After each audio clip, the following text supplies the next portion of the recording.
निश्चितपणे हाच लोकशाहीचा मेसेज गळा गेलेला होता का? जसं या जयश्री यांनी माध्यमातून घोटला जातो. मोठा आरोप केलेला आहे की कुठल्याही प्रकारे निधी आम्ही देऊ देणार नाही किंवा तुमच्या भागामध्ये जर काम कुठलं सुरू असेल, जर आम्हाला मतं मिळाली नाही तर मात्र त्याचे दुष्परिणाम भोगावे लागतील, हा दबाव सातत्यानं होता का याही निवडणुकांमध्ये? डॉक्टर काय आहे, आता मला या विरोधकांना तेच तेच किती वेळ बोलणार अशी परिस्थिती आहे. हा यांना असंच रडत राहू द्या. आम्ही विकासाचं राजकारण करतोय. ग्रामीण भागात, शहरात आम्हाला लोकांनी स्वीकारलेलं आहे, कारण लोकांना विकास पाहिजे. बर लोकांना फालतूची फुकटची बडबड नको आहे. लोकांना प्रगती पाहिजे, लोकांना जॉब पाहिजे, लोकांना चांगला कामधंदा पाहिजे, आणि हे सगळं देण्याचं काम महायुतीचं सरकार करतंय आणि लोकांनी त्याच्यावर विश्वास दाखवलाय.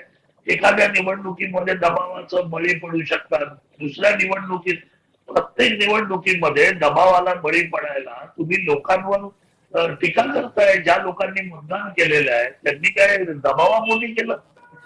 काय म्हणजे आपण काय बोलतोय, जनतेवर आपण कसा अविश्वास दाखवतोय? आणि एवढं वाटतं तर मग निवडणूक लढवूच नका तुम्ही. तुम्हाला वाटतंय ना की ह्या निवडणूक आयोग असं करतोय तसं करतोय, मग कशाला निवडणुकीला उभे राहता? कशाला बोलता की आम्ही जिंकून येऊ? दोन्ही बाजूनी बोलण्यात काही अर्थ नाही. यांनी कबूल करायला पाहिजे की यांची पूर्णपणे परिस्थिती वाईट आहे. यांच्याकडे नेते नाही आहेत, कार्यकर्ते नाही आहेत, लोकांपर्यंत पोहोचणारी यंत्रणा नाही आहे. आणि मग असं ज्यावेळी होतं त्यावेळी मग आपल्या मनात येईल ते आपण बोलायचं आणि टीका करायची, अरे यांनी असं केलं म्हणून जिंकले. अरे पण तुमच्याकडे बघा ना, तुमची परिस्थिती काय आहे.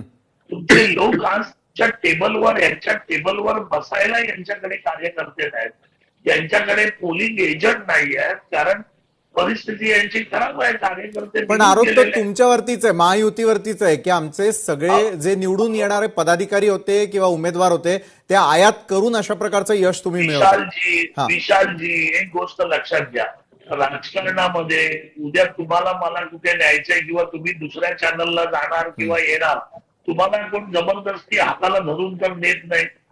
हे काय मोगलाई नाही आहे. प्रत्येक जण आपापल्या मर्जीने जातो. आणि राजकारणामध्ये आज नाही, जेव्हापासून राजकारण होत आलं, जेव्हापासून महाभारतापासून राजकारण आहे, आणि त्या राजकारणामध्ये इकडून तिकडे लोक जातात. ज्यांना पटत ते जातात, ज्यांना पटत नाही ते राहतात.